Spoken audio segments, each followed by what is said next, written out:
of this. So cross-country team, right? Which part of collective self-esteem describes Linda's concern? How many folks think A, private collective? B, membership?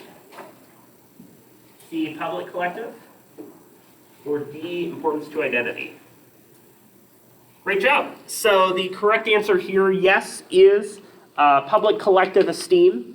So these four different parts form essentially collective self-esteem. Remember, self-esteem is this kind of value judgment we place on ourselves. Am I a good person? Do I think positively of myself?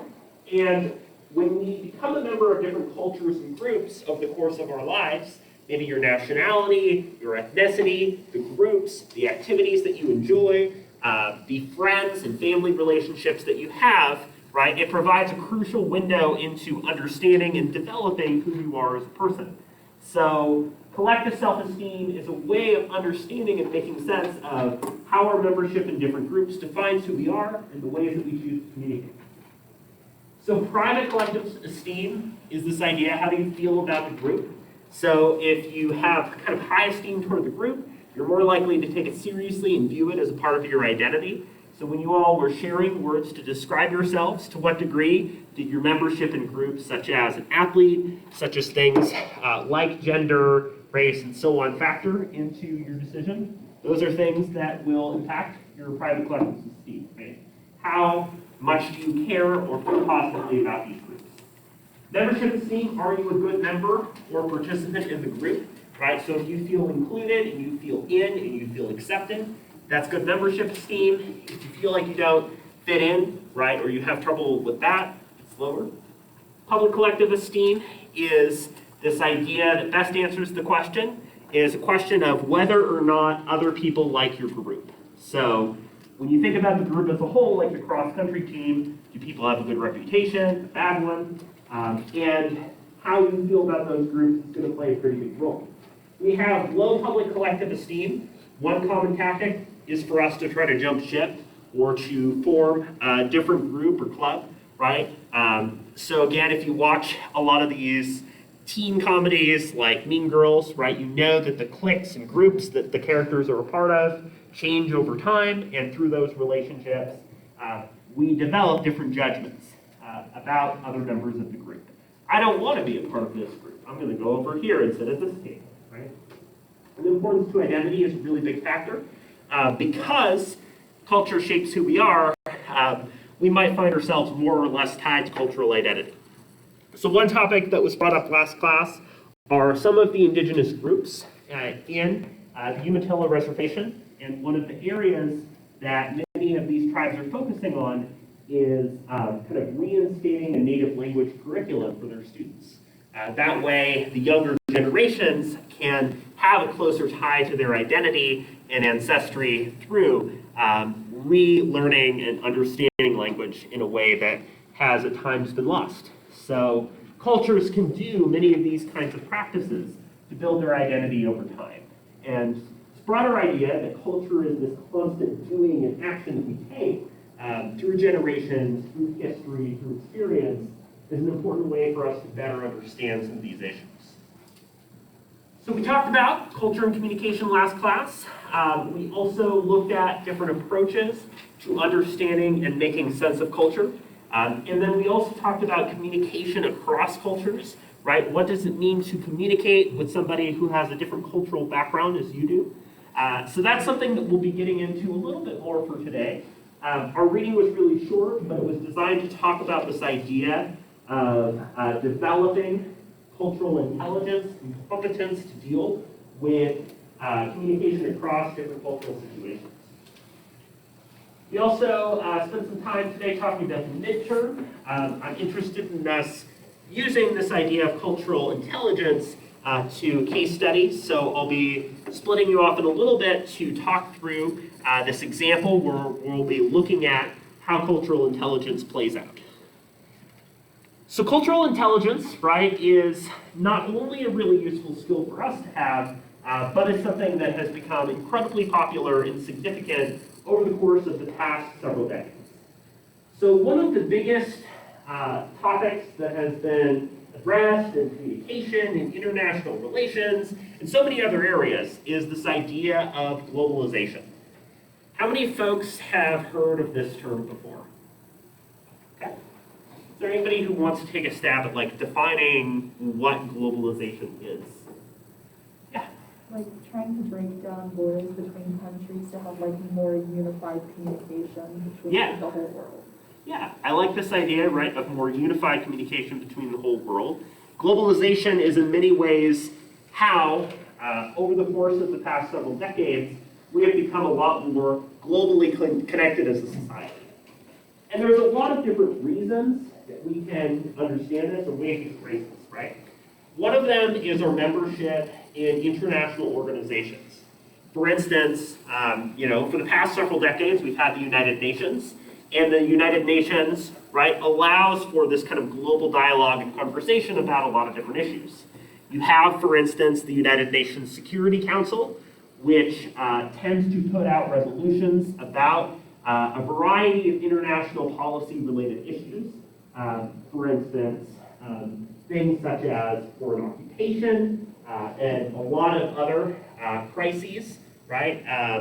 Things such as wars, including Iraq and Afghanistan, are also brought up in an international context.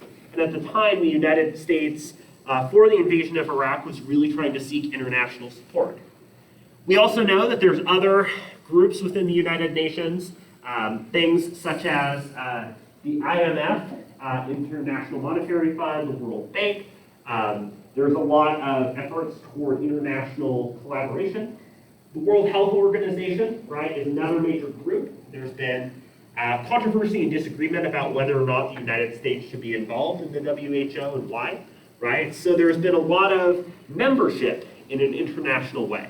We can also think about the rise of things such as, more kind of foreign exchange programs, students who might come in from across the world to study and learn, and opportunities that students in the United States might have for travel as well. So there's that. There's also, of course, technology and media, right? Squid Game is the #1 worldwide most popular show on Netflix and originated in Korea, right? And has gained significant attention in the United States. Would not be possible were not for globalization in media, right? We are able to get information at our fingertips in a way we just couldn't before. For instance, following a news article that's posted on BBC to find out, I think there was a case a few days back that a prominent UK Parliament figure had been assassinated, right? There's a lot of situations like that that we've learned through our global engagement through technology. Another major way that we have become more globally connected has been the role of trade.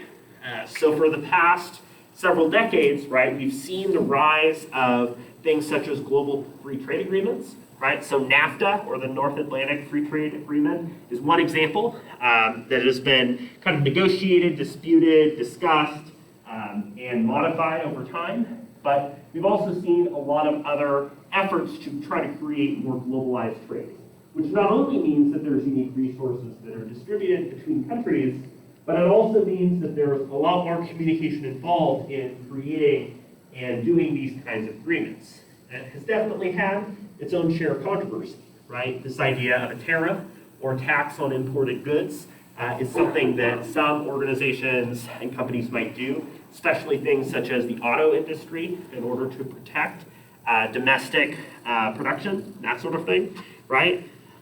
How many folks have heard of the term neoliberalism? Yeah. So this term, if you haven't heard of that, it's totally okay, right? So neoliberalism is the combination of the fact that we're more globalized and connected, and a desire for things like free trade. So we're living in a world where oftentimes there is a push for more free trade, and obviously a lot of critiques of that as well. I mention all of these things to provide more context into why we feel a lot more globally connected and culturally connected as a society as well, right? These global relationships mean that for many employers and places where you might be going after this, or even places where you're currently working, there's a much greater need for the ability to understand, to relate to, and to communicate across different cultures, right? Many employers are looking for increasingly diverse workforces, and many of the skills that employers are looking for are the ability of people to communicate across different cultures and situations effectively. I want to show kind of a clip from a TED Talk that I think does a good job of not only contextualizing the issue of cultural intelligence, but also providing some examples of while we are globally connected, there's still issues that can emerge in how we engage in communication across cultures. And as you're watching, pay attention to the question of how we communicate across different cultures and situations.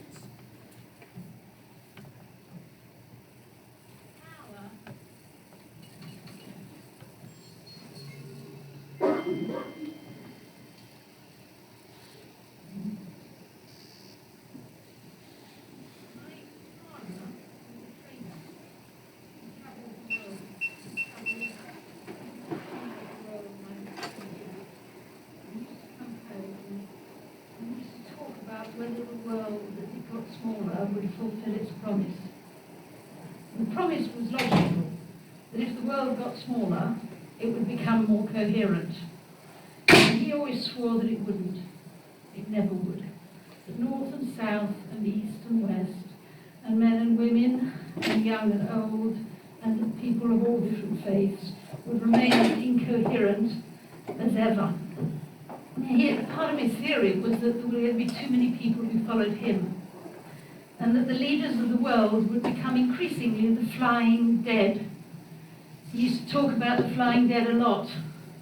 People who fly around the world and who land for a day or a week or a month or a year or an hour in a place, and they're expected to deliver in it, and they have not got a clue what's going on around them.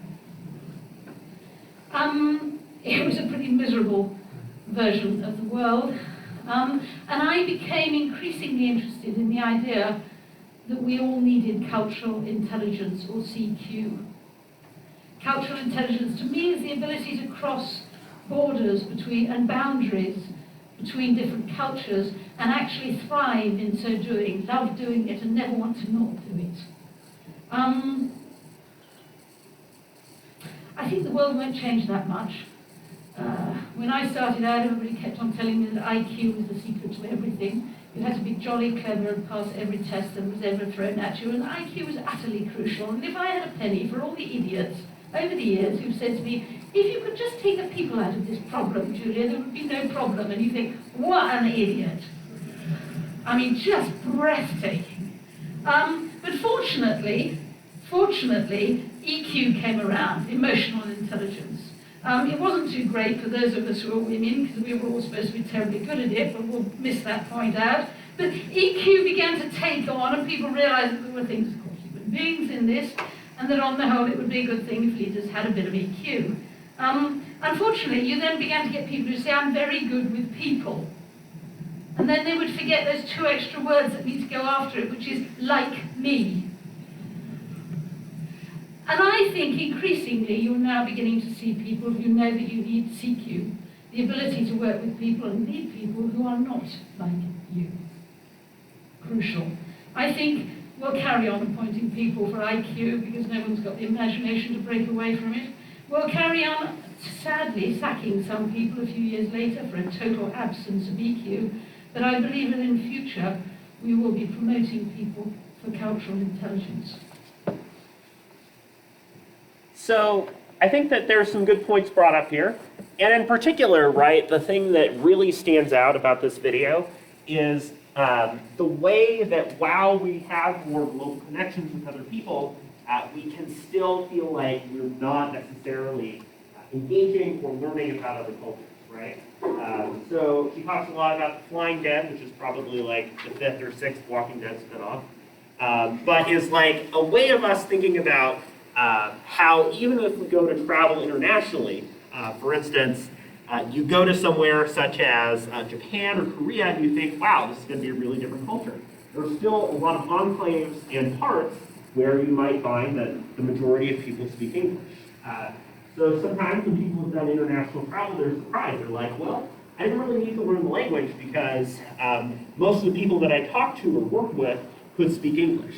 And so that's a really kind of surprising thing because it tells us that we have to have a motivation or drive to want to understand cultures in terms of its language, practices, and so on, versus the idea of just kind of integrating or continuing our own way of communicating. So it's not enough for us just to be involved or to be exposed. I think the video is getting at the idea that we have to be actively involved in understanding and caring about the interests and the needs that members of other cultures might have. To that end, there are 4 different factors of cultural intelligence, and I'm going to have us do a little activity where we're going to be breaking down and understanding these different components a little bit better. These 4 parts are cognitive, motivational, metacognitive, and behavioral. And put together, they help us to understand how we can develop cultural intelligence and to become essentially more effective communicators across a variety of different cultures and identities. And this is not only important in terms of international travel, but also in terms of the truth of demographics and changes over time, right? The United States is, of course, one with a lot of significant cultural diversity and a lot of changes to our demographics and population over time. There's been a major shift in terms of populations and where population might be coming from, and also to understand, even within smaller subgroups, such as a state or a city, the unique ways that cultures can develop over time. So what I want to have us do is look at this scenario, and I'm going to break you off based on rows again to talk about and explore these different elements of cultural intelligence.